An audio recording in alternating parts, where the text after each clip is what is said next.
If people ask me what do you do, I usually say I write music. I never felt that the term composer was completely representing me, but I mean, it's a job at the same time. But I think it was always part of my life. Go on the piano, make my own things, imagine, be creative with that. So it was never like a job for me. It's part of my living in a way. Yeah, maybe because maybe the weight of the term for me since I was a child was very heavy, like composers like Beethoven, composers like Mozart, and of course a lot of men also in that field. And yeah, it's fun. But yeah, I'm a composer at the end of the day.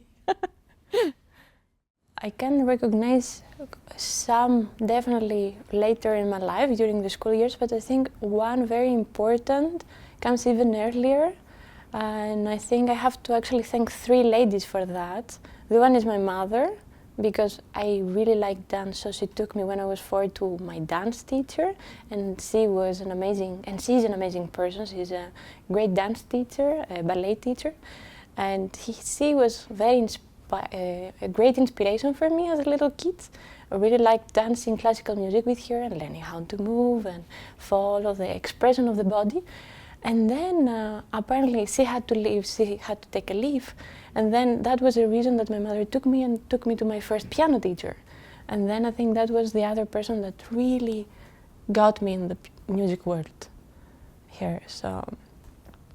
Of course, after that moment, after my contact with my piano teacher, I think I can recall more, but I think if it wasn't that two ladies and my mother, of course, that she was very encouraging about that, I think it would be very different, my path at the moment. I'm coming from a small city, it's called Volos in Greece, and my mother always loves me, she always has the passion for music, so I had a lot of contact with listening to albums and CDs, but I think the most inspirational thing for me was actually to express the music passion through the body. So I think it's something that kids really do and enjoy a lot. And from this experience of participation, then I got through the lessons to piano. But it wasn't so easy, at least in my time, to go to concerts. So I used to go a lot in theater, though, because Greece has quite a strong theater scene, at least in my time when I was in Volos, which also was quite inspirational to get to see people singing and dancing on stage. So I think all of these parts, they were quite fundamental for my creativity, I would say. The idea of creating process, I think in my work is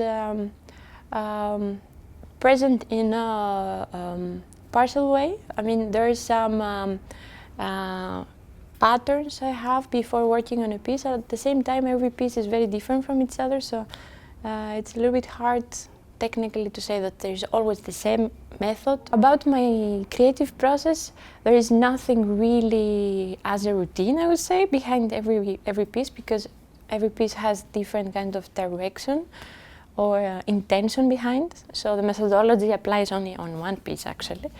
But there is always a preparation process for me that is very similar, which usually has to do with my interest in reflecting with existing works of art that are around me, like from literature.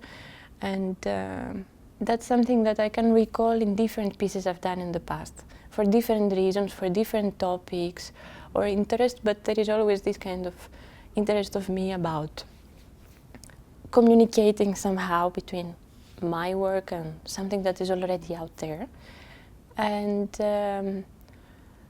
another part, I think, that is very common in my working process is to try to apply as many possible protocols, like prototypes of the idea. So try to learn the piece, how it will look like, so all the possible ideas they can come together on this. So these two, I believe.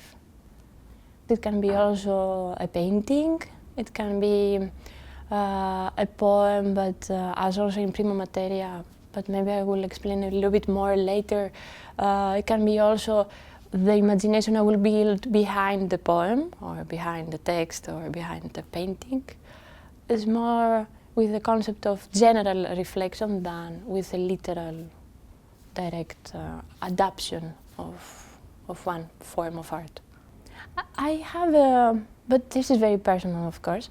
I have a feeling that every artist creates artwork to communicate, as a self-expression, but also to bring other people closer.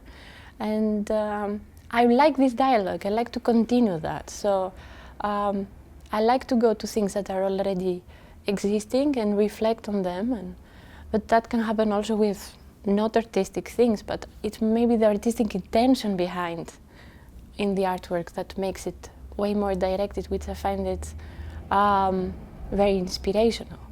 And I want to continue that. And I don't know if that would be the case for later someone else to reflect on what I do. Definitely through music we collaborate, so the circle doesn't stop with me, it goes further with the musicians I work with and their interpretation as well.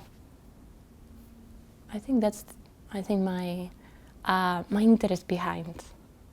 It depends a lot on the conditions and the possibilities I have to work with the ensemble or the musicians. For example, when it's a solo piece and I know the performer and we can meet one-to-one, then it can be from the first idea, musical idea. It's not even on the paper. But it depends. If I work with many musicians, then the one-to-one dialogue and working reflection on the moment of composition, it comes way later, it comes on the rehearsals.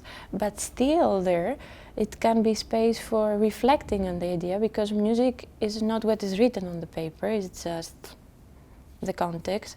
And then you're talking about expression. So then still is something that I find very fundamental for the final piece. Because the score is just a map. Then you need really, it's like acting, it's like you get a script and then you have really to find a way with musician to really bring it in life. And of course for that you need time. But that's the challenging and nice thing about working with live musicians.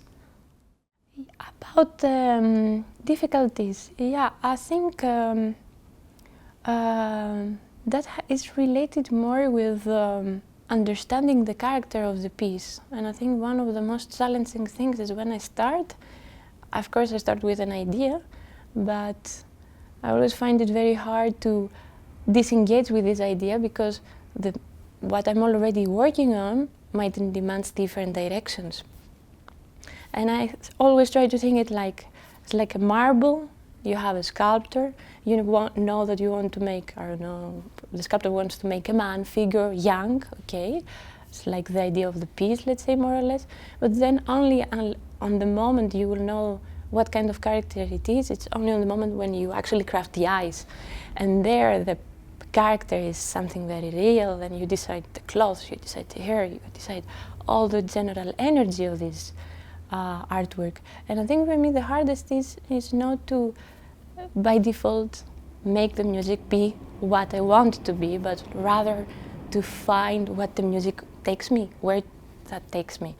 And that is very challenging and can be quite an issue during the process, which I found it a very integral part of making music or art in general. And what I find important is to have the time to step back from my own intentions and listen to the music and understand where that takes me. And for this, that comes also with the idea of making a lot of sketches and writings about the piece, to try and get to know the music more and let it take me where it needs to. I usually, when I get really stuck, I think I will just take a break and read a book, watch a film, reflect with something else and then come back, or make a walk. That also works. And then, or when I wake up in the morning, suddenly the whole idea of the piece is like, ah, yeah, that's it. Sometimes you don't need to be on the office to get that. So just a fresh impression, a step back maybe from your I have to, because that's really suppressing, I think, the work that you want to do. I have it's a hard question because necessarily demands to exclude people, an artist. So it's already a challenging collection. But I would start first, but the order is completely random. It doesn't have with order of preference. It's just how they come in my mind. I would say that I find very inspirational and very personal the work of the painter, Austrian painter Hubert Scheibel. He's a great painter that I found his works in Albertina Museum in Vienna. It's breathtaking, at least for me, when I saw them. And since that time I've been reading about his work and seeing more of his work whenever I can. Another one that I find very inspirational musically is Georges Apergis, Greek composer, but he's Greek French. He is living in France. And I would name one, at least for this moment, piece, Dark Side is called, from his. And I think it's one of my best music works that I can just on the tip of my head say. Nicola Georgis, also another Greek composer, really inspirational for me. Then I would go for Greek, some other poets, Michalis Achtouris or Samuel Beckett, that have been very into my world creatively. Duke Ellington from jazz scene also. It's a little bit different styles. And Paul Desmond, Barbara Lewis. What else? It's a lot, it's hard. Yeah. They represent their own sun in a way. They have their own world. And they don't try to please in a way from their art. They have a strong view of what they see and they just share it. And is welcoming me to go into that and explore it. And they're inspirational for that, I think, to have such a strong artistic view on what you're doing. Prima Materia is a piece that has three conceptual pillars, fundamental ideas underneath. The one is about the selfhood, is about identity, is about the alienation, the confusion of the person in terms of adapted personas and characters, as these are reflected in the work of Pessoa, but I will come back to that. The second one is about how these are coming to us, they're adapted in our unconscious. And the third one is the dream world, where the conscious is unfolded, and there we get in contact with all of these. And the Prima Materia tries to stage basically a musical performance that delves into the dream world, so the audience is invited in that place where through a series of dreams we get in closer contact with the diverse emotions that the character experiences through these projections of the dream, where she gets in closer contact with things that are not hers, things that are adapted, and she gets the massive experience of the emotions through this fragmented world, because it's so impulsive and so massive at the same time that only there she really can absorb it and realize that this is it, this is where I am. And somehow that through this process she gets into a deeper understanding, a more introspective understanding of her identity. And yeah, I would say, yeah, that's the main ideas behind. In this case, because it's with video, also the audience will be in the most traditional amphitheatric position placed, so they can experience the sound also in the videos with a better distance. It combines different media. In this case, it's live music with the performers, with the singer. It involves electronics, fixed electronics tape, involves lights and video, which are crafted by Luca Serafini Tornato, and what else I miss? Yeah, it's also in a performative theatrical way presented, so the singer is not only acting as a singer but also as an actress in this piece. It's nice to have on team also Peter Leng, who is choreographing, helping us with movements on stage, and what the audience will experience is a sequence of dreams, which dreams every time represents a different emotional world, and also the presence of video with live music and the voice. They're not always in communication, but they're not always aligned. They're not always serving the same purpose. So they have to experience 3 different layers at the same time, that they try to create a little bit a further depth, which I think depicts more the reality in this case, because it's never as plain as things look like. So the voice represents the text, which is the first layer. The second is the emotions, and the video is the really subconscious. So we have all these 3 layers coming together. Sometimes they collaborate, sometimes they are conflict each other, they are juxtaposed, and hopefully that will give a little bit of more united experience of the layers to the audience. The work of Pessoa, this specific one is called Sonnet number 8. It's from the 35 sonnets of Pessoa written in English, and I believe that was published in 1918. One of the most common topics of Pessoa was about personas, and he was very famous about creating different artistic personas, like signing works with different names. And this specific piece, this poem, has to do with masking, as he describes, and how these are adapted from childhood till the very end. And when actually you get in a more introvert experience of analyzing yourself, then you have to face a reality where you never know anymore what is real. And that was inspirational for me for the idea of the piece. And the text of this poem is not presented in the piece directly. Actually, I used the lyrics of this poem in 2018 already for another piece that is a song for soprano and saxophones. And there the text of this poem is directly used as it was. But from that piece and afterwards I realized that this poem, for me, it's not only the words but also the world and the fascination that raises through the reading. So through this residency, actually, I tried to make it states, make it a story.